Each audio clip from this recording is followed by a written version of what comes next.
The following program is produced by the Tech Talk Radio Network. Welcome to Tech Talk Radio. I'm your host, Matt Jones. I'm not dead. I'm Shawn DeWeerd. I'm Justin Lemme. And I'm Andy Taylor. Good to see that you are not dead, Matt. It's been a while. How long has it been since you've been on the show? Yeah, it's been months. Yeah. People miss you. They say, where's that guy, Matt? They call in all the time. They don't call when I'm out sick. They call, where's Matt? It's because I'm so pretty. Well, now they can see you in better quality with Riverside FM. So there you go. We're all getting a chance to test this out today. Shawn, I liked what we did last week with it, and it came out pretty good. Very easy to use. So far, I'm liking it. The first comment was, hey, the video quality's better. So, I mean, even if the layman is looking at it and going, the quality's better, I know that YouTube and those other places, they can really muck up the algorithm and the compression and stuff, but it looked really good. You sent me the link to it, and I immediately noticed a difference from what we had been uploading with Zoom. And I know that Zoom was keeping us at like 640 by 320 or something stupid. Yeah. So. And this is great because I've got the $3,500 camera right here that's running 4K, so I'm going to look beautiful. Yeah, that's the thing. So we're on kind of the testing plan for it. Was that a maybe not so beautiful? Cameras Matt, watch your mouth. Well, watch your mouth, Matt. But we're using the kind of a test run for it. Next week we may even go with the actual 4K version to see where it's this. The problem is I paid for a Zoom subscription for a year. It's not up until February. So it'd be like I'm going to have to find some other purpose for it because Zoom is just not delivering. And when I asked them, I said, wait, we all have HD. Why can't we, get it in at least 720p?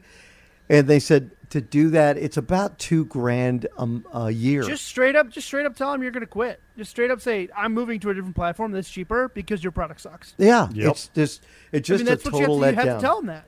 Yep.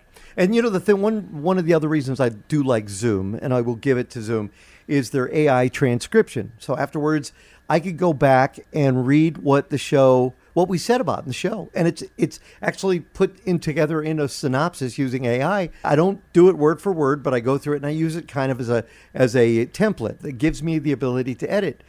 Well, it turns out Riverside does this as well, and it does the clips. So again, I'm really happy so far with what I've seen. We'll see what we get as far as the actual, with all of us, and how it ends up looking. So yeah, let us know what you, the viewer, think about this. Matt, the reason you've been out is work? Work has been a lot. Learning a lot very quickly, getting spun up. I really am enjoying it. I like my new coworkers. I love my new shop. I am having a great time.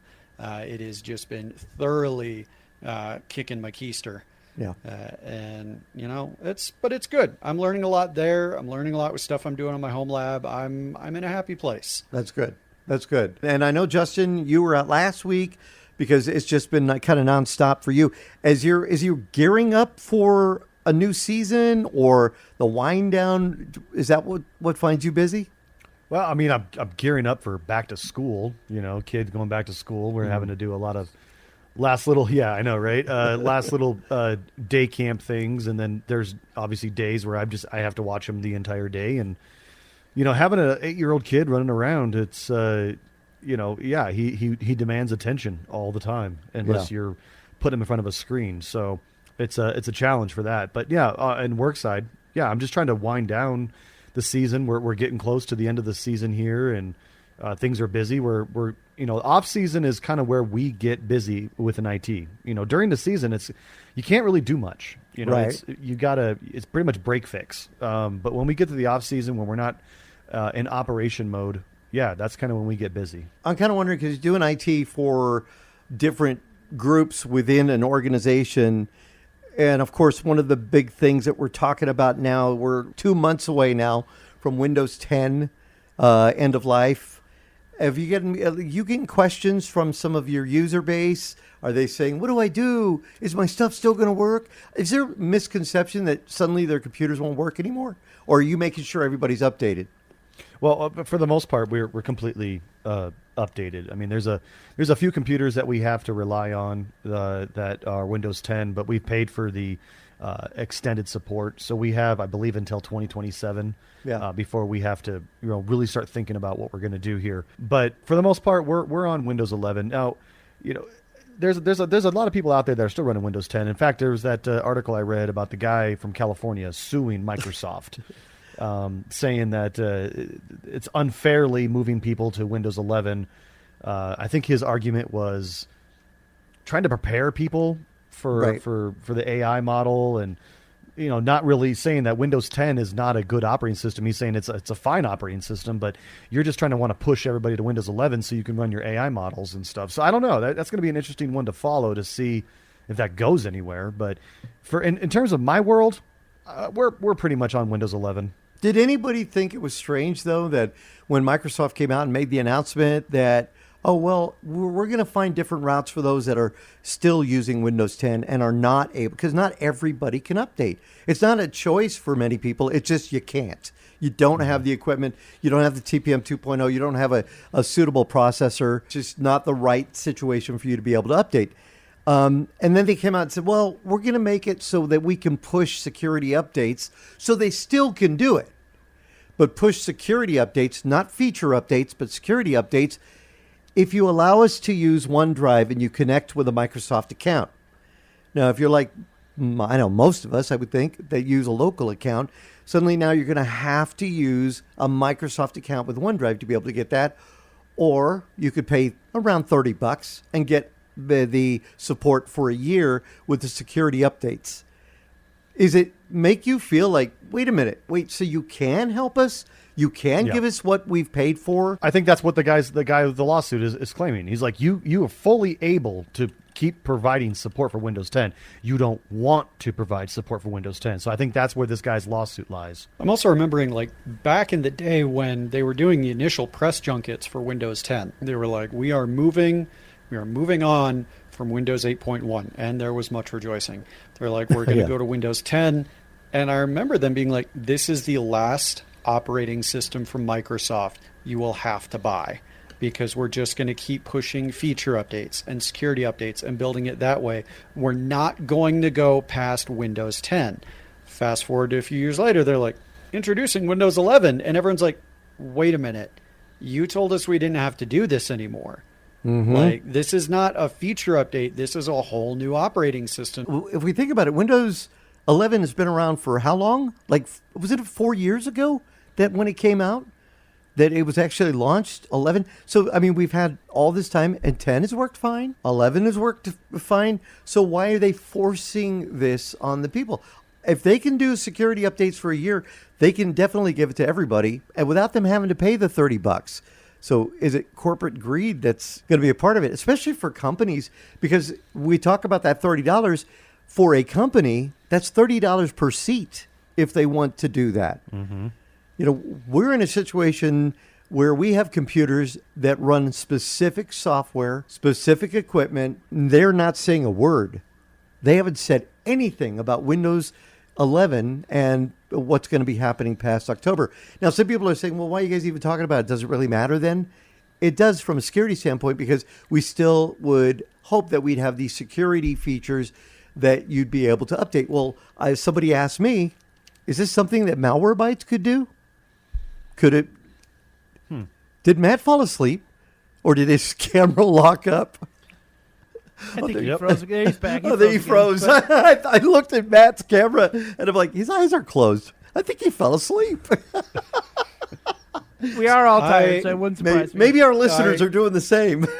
I don't know, honestly. Like, it froze for a sec, and I immediately checked, like, all my bandwidth is fine. There's no overhead. I can log into all my networking gear, and it was like, everything's fine. It was just for a second, Riverside FM was just like, no.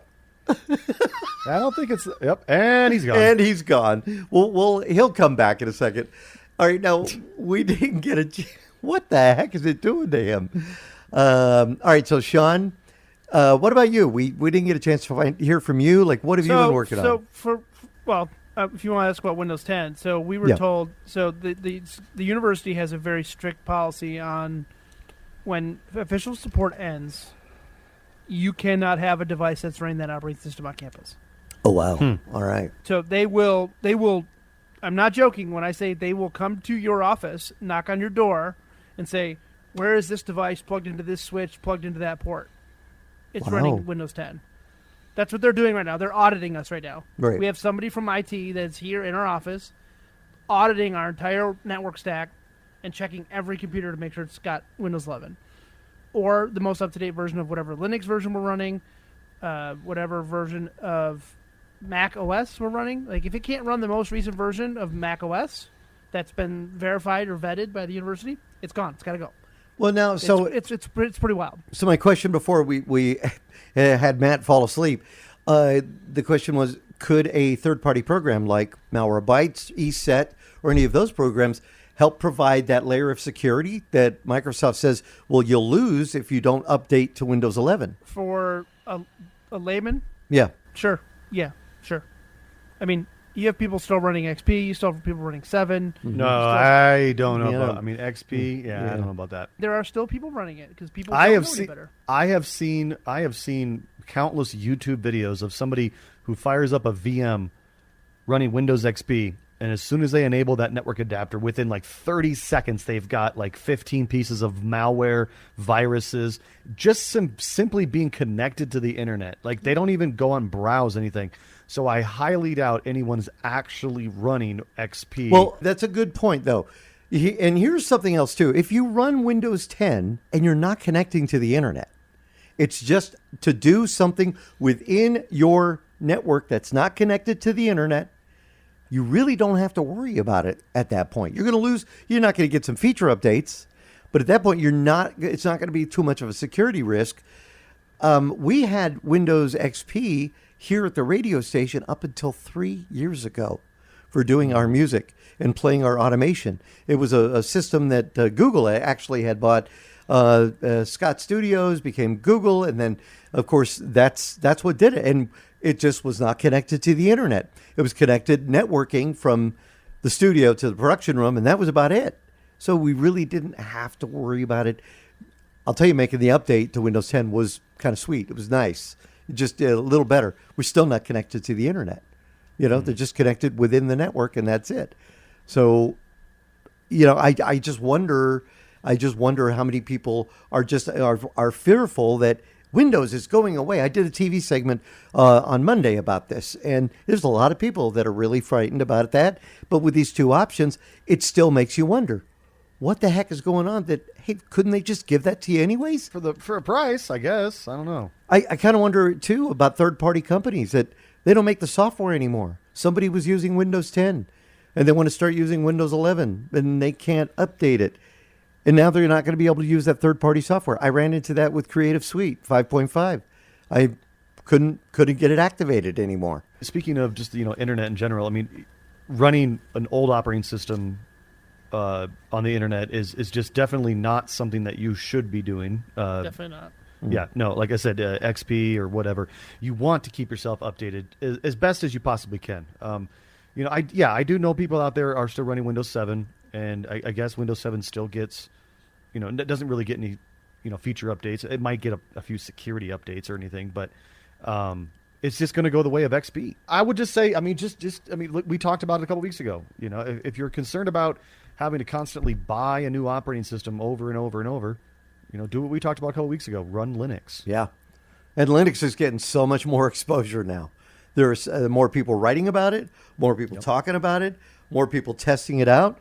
Showing, the different, and we have told people, Shawn, you mentioned this last week on the show. If they have an old computer, what should they do? Put Linux on it? I mean, you have an older computer, with a little bit of extra effort. Most older Macs can also run Linux. I mean, they're all just running Intel processors anyways. You just Linux Mint. Mm-hmm. Yeah. It's super easy. There are tons and tons of guides online to just, here's how you install it. You can be up and running in a short period of time, faster than you can with Windows. So I highly recommend, if you're at least technologically curious about not running Windows, Linux Mint, Rufus, and you're off and running.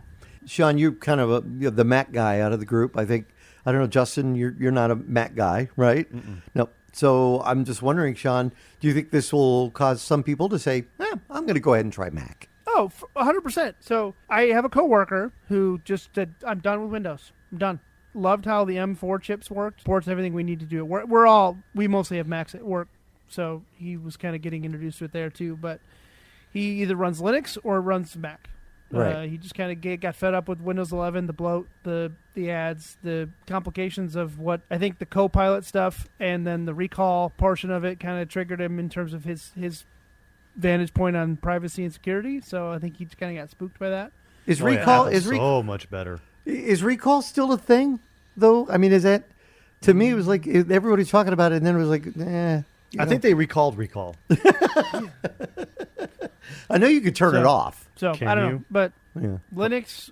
I mean, if you don't like Windows, I mean, it is what it is. If you're used to it, it's people are going to use it no matter what. You're not going to convince the masses to give it up for privacy.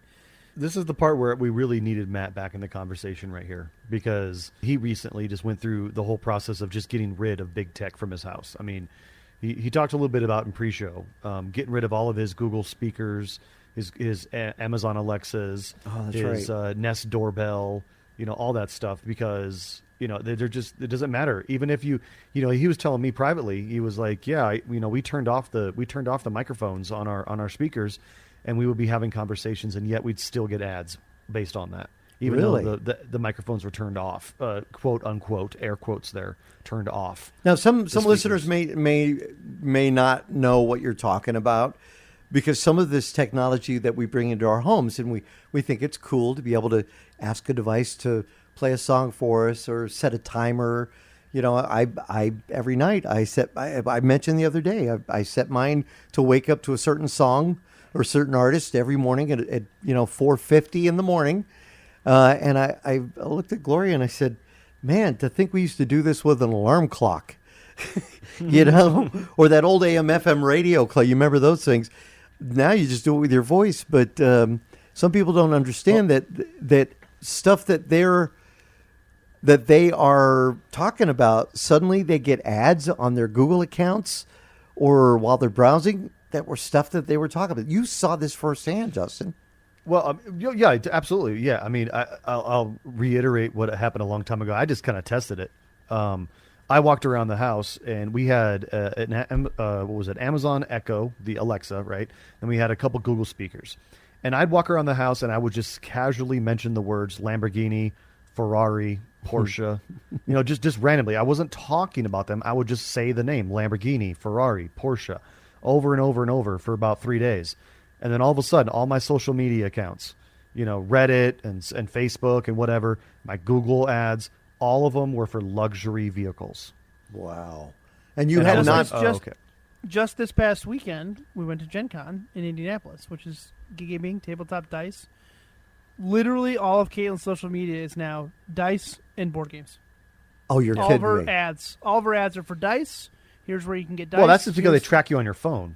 Well, yeah, I know. I'm just saying it's the symbol. It's all based on geo-tracking. It's all based on what you've searched for. It's all based on what you like on your friends' profiles. It's all tracked and accumulated and algorithmed and.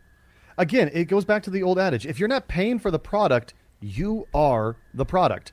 Google and Amazon. Well, Amazon is a retailer, but for the most part, Amazon and Google are advertising data scraping companies. That's how they make their money. They sell your data. That's how they get their money. So having these cute little speakers in your home that you can, look at this, I can play a Spotify song. Sure, yeah, you can, but you're also giving them every piece of your data and everything that's going on, in your life. It's a funny story. And this has, I know we're talking about them tracking you. This has nothing to do with them tracking you because you're going to get it when I mention this, but it's not in relation to this. But my little speaker, I have a Google speaker next to our bed, and I always play relaxing like creek sounds or thunderstorm sounds. I love those. Yeah. And so I'll tell it, hey, play, thunderstorm sounds for 12 hours, and it'll just on repeat. It'll just keep playing like thunderstorm sounds. And a few nights ago, I don't know why, but I think it was 2:30 in the morning, all of a sudden the thunderstorm sounds stopped, and it was like, "Attention, men, do you have ED?" And I was like, "Oh my God, what?" In the middle of the night, it decided to play an ad. It had never done that before. Really? In the middle of the night, it was like, "Attention, men, do you have ED? Come to our clinic." And I'm like, I've noticed. What? Have you noticed that also? Okay, so here's the other thing. We talk about our devices. One of the devices we have in our homes that it becomes the cornerstone for entertainment. I'm not talking about your tablet, your desktop, your notebook, your television. Your television is talking to those advertisers. Oh, yeah. I use Pi-hole, the Raspberry Pi. Does that block some of that TV stuff? Absolutely. It blocks every time my Samsung or LG TV tries to reach out and call home. It blocks it. And I've downloaded these lists that give domains for it to block. And so my TV tries so hard to try to contact and call home and say, here's what he's been doing with the TV, and it can't do it. Finally, after a while, the TV, it won't even show any of the apps anymore, and it just like becomes a dumb monitor. Wow. Now, can somebody set up a Pi-hole pretty easily? Shawn, did you set that up? Yeah, I set it up on my Synology. Yeah, me too. All right. So and it just runs. And is it easy to set up? Can somebody go online and get all the instructions how to do it? Because I know you can buy You have to be familiar if you're doing it on a Synology with Dockers. And installing that way and configuring and understanding DNS and there's a handful of things you have to have a rudimentary understanding of. There are guides if you like watching YouTube videos and learning. Just watch a YouTube video on it and you'll be able to figure it out. Yeah, it's not too hard. It's a lot easier if you actually use a Raspberry Pi because basically you can download an entire image, flash it to an SD card, pop that SD card into your Raspberry Pi, plug it into your network, and then just simply point all of your devices at that Raspberry Pi as its DNS server. Because a lot of people at home, they're using, they're likely using Google DNS, which again goes back to the adage we're talking about. Google's tracking you. Everything you do on your computer, every time you go and search for a website, it has to use DNS to try to figure out what is the IP address of that website. Well, if it's using Google DNS, it's saying, hey, Google, this guy's searching for Kansas City Chiefs or whatever it might be, and it's going to start serving you ads based on that. Now, if somebody's using an antenna, and I know that not everybody could do that, there's no way that they could be tracked that way, is there? If they've switched to an antenna mode? If your TV is a smart TV, it can absolutely track what application you're using on your... Oh, wow. Unless you've turned it to the RF tuner, but most of them have an app that you launch that goes to the digital tuner. Right, that's true. So it's still, your TV still knows you're watching, you're not changing it to channel 3 or channel 4, right? You're using the live TV mode. Of course your TV knows that you're doing that. It's tracking how long you've been on each app, what app you switched from and which app you switched to, how long you were on what's that your app. volume set at, what's your color correction, are you set at the dynamic settings of color, do you have HDR turned on? So it's sending everything. I'm a little older, so obviously I probably pump up the volume a little more. Got closed captioning turned on, so they could tell, oh, this guy's older, let's pump him ads for hearing aids. Yeah, or arthritic pain relief, that kind of thing. Oh yeah. Yep. Wow, exactly. The world revolves around commercialism. All right, we got to take a break. We come back with more of Tech Talk Radio. A big change was announced. People that relied on a way to get connected to the internet, not going to be able to do that anymore. We'll talk about that coming up with Tech Talk Radio. I'm Andy Taylor. I'm Shawn DeWeerd. And I'm Justin Lemme. We'll be on the web. You can find us there at TechtalkRadio.com. We'll be right back. Now, back to Tech Talk Radio. All right, so before the break, we kind of teased upon this, but a major change is coming. Yeah. And it's a little bit sad. It's a little bit nostalgic. AOL, the old internet that a lot of people used to use. America Online. Yeah, like back in 1999, we had over 18 million subscribers. I used to work for America Online at the call center. They are now ending their dial-up internet service. Wow. That is big. What did they say at the end of September? Yep. Yeah. Yeah. Who knew that Skype would be killed off before AOL? Yeah, wow. Good point. Never even thought about that. I'm just going to miss it's going to go down in history, but I'm just going to miss the old dial-up sound. Oh, yeah. That screeching. Yeah, Mm-hmm. the screech. Or, we used to hate it, but now we all, it's nostalgic, Well, I don't know about you guys with dial-up, though. I used to connect to BBSs, the bulletin board systems. And those were a lot of fun, especially for us in morning radio. We had a BBS where we connect, share notes, and do all this stuff. and that was a blast. But AOL was just a great way for your listeners to reach out and connect with you as well. But now, one thing to make sure of, AOL's not going away, and it has not gone away. Apparently, AOL's still there. I still have an AOL email that I checked the other day. It was like, so you still can use AOL. It just your dial-up. You won't be able to dial up into it. My earliest internet memories are telnetting into a LumaNet BBS. Oh my gosh! Which they still are available. You can still get them. And I actually have a pet project that I'm working on that is building my own BBS. Really? Oh, wow. Like the old school BBS? Yes. Wow, that would be kind of cool. I actually bought the domain from the original owners of it that ran the BBS in my hometown, and I've been talking to them, and we're in the process of rebuilding it. So now, what would it be? What would you do with it? I mean, I would host archival content from my hometown. Now, a lot of people go on social media to do that, but this would be kind of nostalgic and a different way to. It'd be a way for those who want to find it can find it. A creative way for people to get on the internet, search it out. If you're interested in this kind of thing, it's going to be a very niche thing, right? It's going to be, but if you're interested in it, if you know about it, it's going to be a cool way to log in, see what it is, maybe have a conversation, maybe post some content, maybe back up some stuff. It's gotten some cool, I don't know. It's very nostalgic for me because, like I said, it's my very earliest memories of connecting to the internet. So. Oh, that's wow. so cool. You know, the thing is, I was just stupid thinking a second ago, thinking, well, there's no iSupports anymore. Because that's how we always, is somebody talking? Justin, what was that? Google Speaker just wanted to send me an ad. That was creepy. Yep. I heard it in the background. I was like, wait, what was that? You turned around a little scared. It wants to participate in the show. We were talking about Google. You know, I was thinking about, you remember the internal modems we all had? 150 or 300 baud, but there were external modems. I wonder if modems are, obviously people are using it to connect to the net, to connect to AOL. Now it's going to go away. What are these people going to use that for?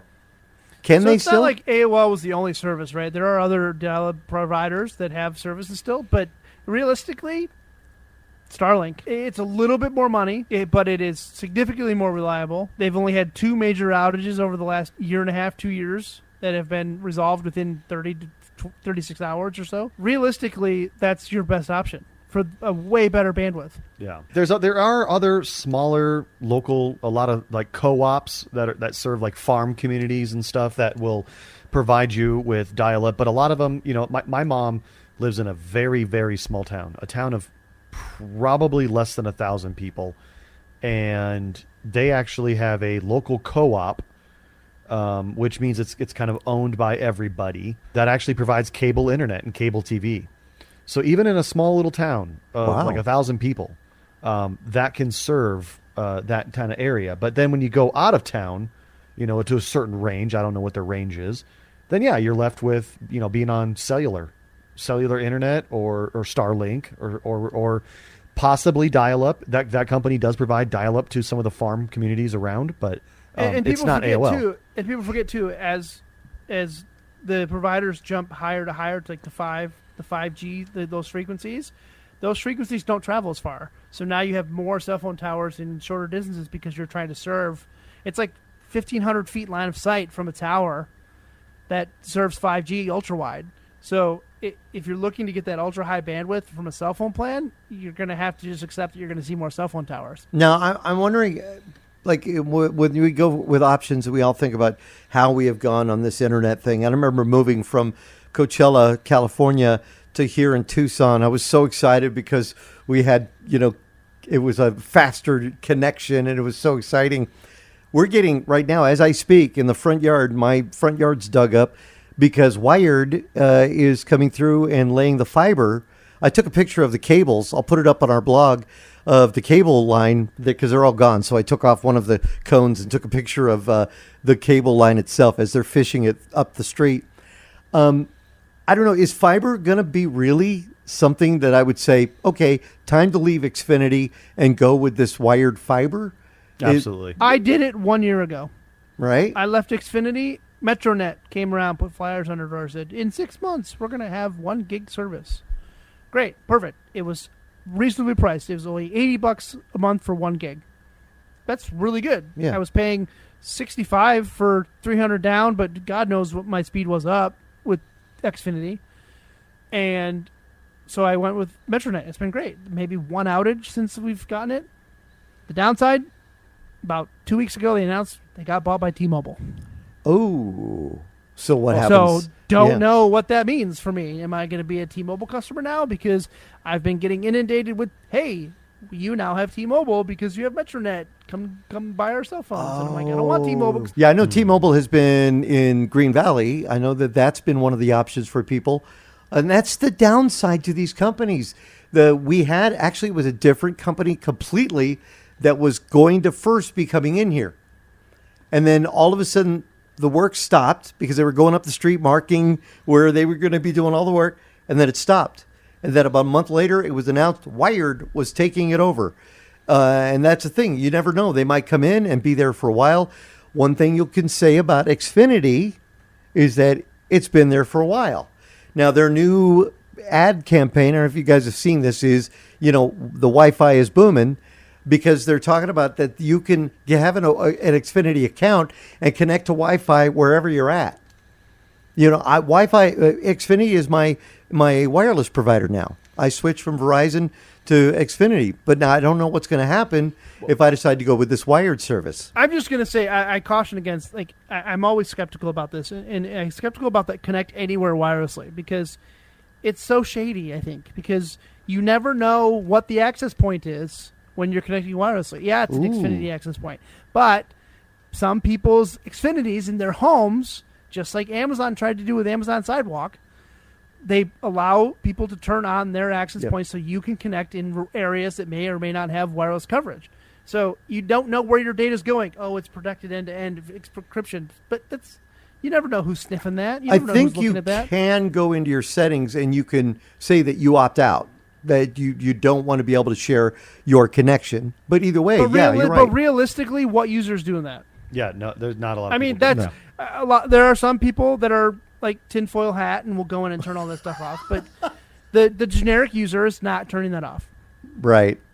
Okay. All right. It's the same thing. I don't agree with that. I mean, as soon as I heard that, Xfinity was doing that kind of thing where you can use everybody else's internet and be able to just connect to their internet, I just thought, nope, not a chance. I'm not letting somebody connect to my internet because then I don't know what kind of stuff they're searching for. I don't know. They could be searching for illegal content, downloading illegal content, and then I'm going to be the one to get pinged for it because it was on my account. Yeah, it was on your IP. Yep. And it was on my IP. I'm not going to do that. Now, we talked about fiber just a little bit ago. I've had fiber for 10 years, over 10 years. We got fiber as soon as we moved into this house. It was from CenturyLink. But then just last year, CenturyLink spun off, and they divided their company. So CenturyLink Lumen. Well, first off, Lumen. Oh, yeah, Lumen, yeah. They went Lumen, so it was Lumen. And then they spun off Lumen to the commercial side and created Quantum Fiber for residential. So it's still the CenturyLink Lumen infrastructure and their glass. When I say their glass, I mean their fiber, because fiber is made of glass. It's still their glass, but it's now through a company called Quantum Fiber. And I've had nothing but great luck with Quantum Fiber and CenturyLink. I've had maybe 3 outages in the past 10 years. Yeah. So it's actually worked really well for me. So I like it. Now, Matt, you're running fiber too, aren't you? I am. And how's your experience been? I think, like Justin, I've had maybe a handful of outages in the 5 years I've lived here. That's about it. Versus what you had before? Versus what I've had before and in other places, it's just not been nearly as reliable. But CenturyLink and now Quantum, here where I'm at, the fiber experience has just been absolutely phenomenal. Now, both you and Justin, you're in a major market, though. You're in a major city. Denver is, let's face it, it's one of the big cities. Is there one that stands out as far as a provider out of all of them? Justin, are you using that provider? Well, I mean, that's in a major market. Yeah. Well, yeah, Quantum CenturyLink is the biggest, probably, right. Besides Xfinity. But again, for the fiber, I mean, Xfinity does not provide fiber. If you got, Comcast Business, then yeah, you can get fiber. But Xfinity is their cable internet. And cable internet inherently is not the best because you may get great download speeds, but your upload speed is horrible. because you're also sharing. It's just the technology. It's the technology of cable internet. You're sharing it, yeah. You're sharing it with everybody else, and also you're also sharing your download. So at peak times of the evening, you're not going to get the same download you would if you were doing it at 2 a.m. Whereas fiber, it's dedicated. It's dedicated up and down to each person, everywhere. Now, as far as modems, where we're at right now with the technology, I remember, every time there was some kind of an increase, you gotta have this modem. You have the DOCSIS 3, DOCSIS 2. I mean, where are we at now? And then Ethernet, are we in Cat 5, Cat 7 now? Like Wi-Fi 7? Where are we at with that? So you've got Wi-Fi 7 is the new current Wi-Fi standard, and the big jump between 6 and 7.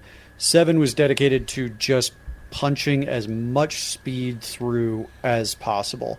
So, I mean, looking at mine right now, I'm connected via Wi-Fi 7, and I'm connected on the 2.4 gig, the 5 gig, and the 6 gigahertz band all at the very same time. So I'm using as much as I can to get as fast as I can. According to my computer, which is breathing again for right now, I should be getting like 2.3 gigs up and down across Wi-Fi 7. Now, what I just read the other day, an article is even though Wi-Fi 7 has now been kind of finalized and the standard has been pushed out, they're already working on Wi-Fi 8, and the difference is 7 was just make it go fast. 8 is, okay, we've got the make it go fast down, make it reliable, make it reachable, make it powerful. So now we've moved from focusing on speed to on signal quality and signal penetration, which has always been Wi-Fi's downfall. All right, we got to take another quick break. We come back with Tech Talk Radio. I want to find out about, if we don't lose you again, your home lab and what that's all about and why somebody could create this and the reason behind it. With more of Tech Talk Radio, I'm Andy Taylor. I'm Shawn DeWeerd. I'm Matt Jones. And I'm Justin Lemme. Send us an X at Tech Talk Radio. We'll be right back. And now, back to Tech Talk Radio. One of the big things when it comes to gaming, of course, was announced. It's gaming and fun. The Nintendo Switch 2. And I don't know anybody that got one except for Justin so far. Yeah. Wanted to get your thoughts. Well, I mean, I was lucky, I think. Obviously it came out and everybody, grabbed it off the store shelves right away. And I thought, okay, well, this is going to run the same way as it did with the PS5 and the Xbox, Series S and X, where I was going to have to wait, a year for it to come out. But I was actually running by a Best Buy one morning. I was on the way to work, and I stopped in, and I just said, hey, you guys got any Switch 2s? And they're like, yeah, we got like 75 of them. And I was like, oh, wow, okay, I'll take one. So I bought the bundle that came with the Mario Kart, and then also I bought the Donkey Kong game that was extra. So I want to get that. I think it was like, after tax, it was like, maybe like $610, I think it was. So yeah, I mean, it was pretty expensive. But it was for Eric. He'd been begging for it. He's been wanting it so bad. And he really, really wanted it. And we gave it to him, and he was crying, and he was so happy and wanted to play it. And yeah, he played it for like a day. Really? And then, well, I mean, he still plays it every once in a while, but he's still like, super hooked on, Minecraft and things like that. So it's like if I take him out to go play games or whatever, I'm like, hey, let's go over to Brews and let's play some games. You want to bring the Switch or you want to bring your computer? And he's like, computer. Every single time, computer. Oh man. So it's kind of like, well, it's so. Don't get me wrong. The Switch 2 is good. The screen is much bigger. The quality of the graphics much better. The controllers are much better. I like how they just click on now instead of having to slide them on and off. That's really good. The kickstand is obviously way much better.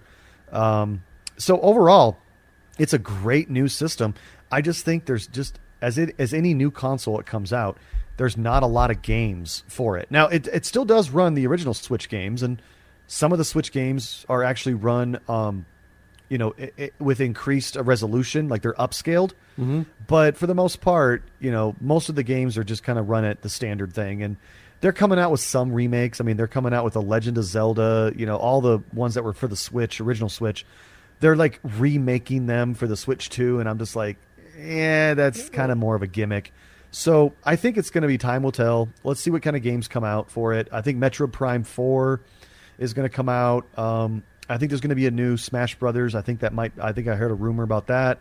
But as it stands, it's a good system, but there's just not a lot of games for it. Well, the Donkey Kong one is the one, because I used to play Donkey Kong, the arcade game, and I loved it. It was the best one, going up the ladders, trying to get to the top and save the princess. And I've not found a stand-up for that either.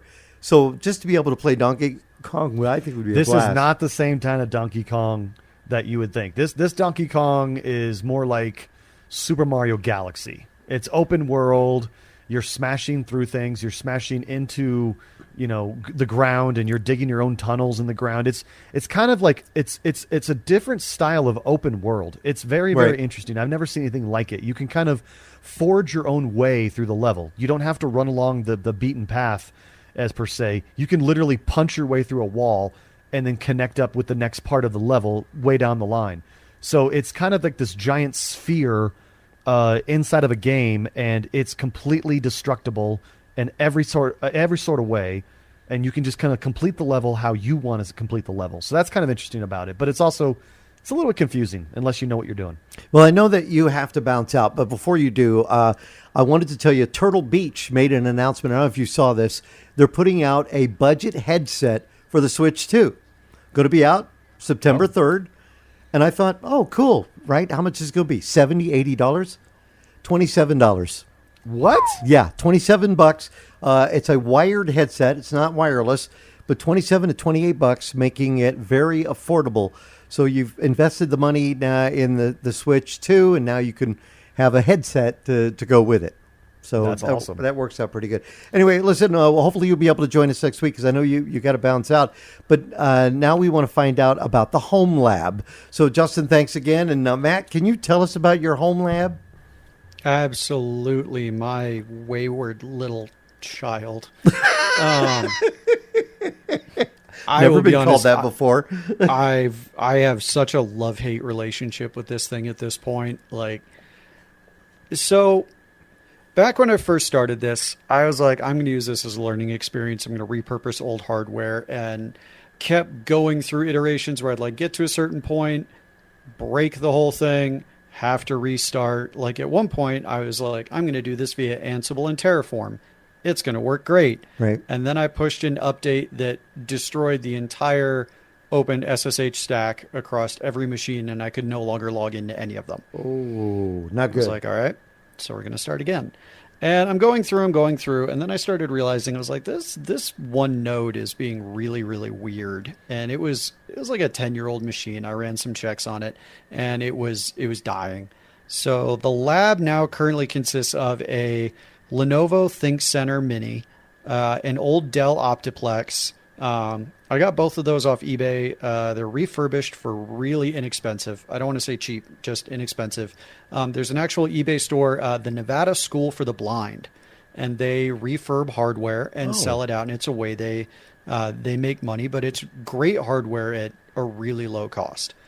So it's those two nodes, and now a Synology NAS, Synology 923 Plus with 4 drives, 2 or 14 terabytes, 2 or 3 terabytes, 2 1 terabyte solid state drives for a pool, and 32 gigs of RAM. So I made this little box beefy. And the reason I did all this is because now I have gotten rid of all of the Nest devices in my house. I have replaced them with either Bluetooth speakers or Reolink cameras. I now have, living on one of those little machines is a Docker container running this cool program called Frigate. And Frigate ingests all of the streams from those cameras and saves all that data to my Synology drive. Oh, wow. So it's kind of the equivalent of, the Nest monitoring. And I can access that internally or externally. And then my project for this week is I have a replacement for one of those machines coming in that's a bit beefier, along with, and these are really cool chips. They're really hard to find. They're Google Coral chips, and they're machine learning chips. And those will go into the new machine, which has kind of an antiquated GPU. But I'll be setting up an AI detection system. So the machine learning chips will handle, the GPU will handle decoding the frames from the streams. Right. And then those chips will actually use machine learning to identify like cars, license plates, people, faces, things like that. And Frigate will tie into Home Assistant and then push all those alerts to me. So if somebody comes to your door that it recognizes, it would say, oh, this is your Aunt Betty coming to visit. Right? And because of how I have the camera set up, it would be like, Aunt Betty is walking up your front drive. Aunt Betty just rang the doorbell. Aunt Betty just pulled a hatchet out of her purse. Aunt Betty is working through some things with Uncle Joseph, and you should probably call the cops. Oh, man. This is cool. So you're really training your own AI to do, so you're not counting on all these other experiences. It is Matt's AI. Yes, that's Nice. kind of where we're starting with it. And then I was using ChatGPT as kind of my second brain, and I was like, hey, what else could we do with this? Like, I've got all this equipment. Like, how much farther can we push this? So I'm going to start installing my own LLM on there, my own large language model. Grab some of the open source ones, and I really want to drive to the original idea of a smart home. Like where you do have all these features that we have in smart homes now through like Google or Alexa or Apple or whoever. But I want to own all the data. There you go. And this all came about when I was upgrading the home network, and I installed a Ubiquiti Unify Cloud Gateway. And I looked at some of the stats, and I was like, how am I uploading 60 gigs of data to Google a day? Whoa. And then I looked, and I was like, all these Nest cameras are constantly pumping all that footage. I was like, and as soon as it goes up there, I don't own it anymore. That's true. Yeah. And there was a news article just the other day that came out that Ring said that they are just going to allow law enforcement access to footage that they hold without a warrant, because it's their footage. Even though it's from your house and your device, the terms of service say that when it's uploaded, that's now their footage and they can allow access as they please. So they're going to give warrantless information as surveillance footage from all those cameras that they have to law enforcement. And the moment I saw that, I was like, not that I have anything to hide, Right. but no. I've had law enforcement come to the house because I'm one of the few, I think, that has a camera system that is visible from the street. And they've come asking if they could look at my footage, and I mean that's something that law enforcement they want to be able to do that. So very interesting how that's going to work out. Now, has this been kind of a pain to set up? Do you get help in the coding on this? So it has been a titanic pain to set up initially. The biggest change was honestly when I got the Synology in there. Their container management solution is very intuitive and made things a lot easier, especially with like intra-container networking was something I kept tripping up on. For the IT people, just remember, if it's not DNS, it absolutely is DNS. So I kept having DNS issues. But ChatGPT was helpful in walking me through some definite stumbling blocks. My YAML game for YAML files has definitely gotten a lot stronger. And just my general Linux and Docker knowledge, it's been a great learning experience. At this point, I've got a unified cloud gateway. I have a core switch. The whole house is wired Cat 6, Cat 6A. I've got 2.5 gig edge switches in 3 different places where I need wired usage. I upgraded the access points to Unify U7 Pros. Right. So those all have a 2.5 gig uplink to the 2.5 gig switch. So that's the networking stack. And then I ran through the Home Labs stack earlier. But I basically have a small to medium grade enterprise setup in my house that's way overpowered for what I need. And tonight I'm going to install a Minecraft server just because I can. Oh, nice. Could you host your own server for outside connections? Absolutely. There are several things that I've set up that I can access outside. One of them is I did set up my own Plex server. So that has been great. Hypothetically, one could use Usenet to populate that Plex server with material. Again, purely hypothetically. But I've got a couple of different programs that are all interconnected via API calls. So, if I want to, dump a file in somewhere, it grabs it from a monitored file location, renames it, moves it to the proper place, indexes it, uploads it to Plex. Like I've had a lot of fun, and there's a lot more that I want to still do. Grafana I'm going to use Grafana to build a nice little dashboard. I've got a monitor set up there, but Grafana's mean, man. Well, maybe if you get a chance, you could send us some links. We could share it on the blog if our listeners want to look more into this about trying it themselves. Absolutely. And if you want, I can also throw pictures of physically how I've got it all set up. But yeah, I'll send links to the guides I've been looking at. All right, quick break. We'll be back with more of Tech Talk Radio. I'm Andy Taylor. I'm Shawn DeWeerd. I'm Matt Jones. And you can find us on the web at techtalkradio.com. We'll be right back. And now, back to Tech Talk Radio.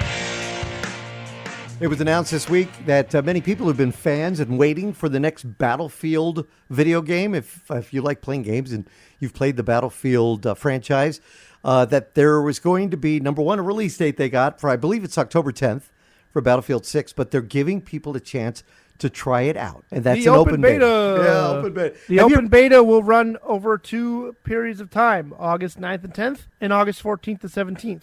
So that just helps them get an idea of what the server load's going to feel like. It kind of gives you an idea of what the game's going to feel like, find out any game-breaking bugs, that kind of stuff. You ever done a beta like this? I've done betas for several games over the years. Some of the original Battlefields, also Battlefield 4. Right. Some of the other Blizzard games that I play, and some other other. You have to have a killer system, a gaming system to be able to do this one? To be honest, I think it was like a 1070 Ti was still like the bottom end of the spectrum. Oh, well, so most people will have a little better anyways, yeah. You can go to their EA's website and find out what the specs are. But all right, cool. And then I wanted to bring one more thing up. All right. What do you think across the OSs, what's the market share between Windows, Mac OS, Linux, Chrome OS, and other? Oh, man. Oh, yeah, I forgot about Chrome OS, too. I would say probably Microsoft holds the biggest piece of pie. I would say. How much is the pie? I would say it's about 52%. 70 to 71% is Windows. Is it really still? Wow. This is based off of StatCounter, which is the website that it pulled from. Right. What about Mac? 16%. That's it? Linux? I don't know about that. I feel like Linux is 4%. Right. And then Chrome is 2%. Chrome, I don't know very many people that just stick with Chrome unless it's a laptop for school. That's all I think of when I think of that. But I don't know if Windows has got to be that much. I would think it's a little less. Well, those numbers will change. But for phones, Android 72%, iOS 26%. Really? Wow. So, Android, I looked at the new Android this past week. You got to check out the video. The one from Asus, the ROG9. Oh, man. The ROG9 Pro, pretty amazing. Again, check out the website, techtalkradio.com. You see the video there. That's it for this week. We ran out of time. Thank you, Shawn, for coming on. I think next week we should hopefully have Matt. The whole crew. Everybody will be with us. And if you got questions, email them, techguys@techtalkradio.com. I'm Andy Taylor. I'm Shawn DeWeerd. Just find us on the web, techtalkradio.com, or our other social medias, and have a great week.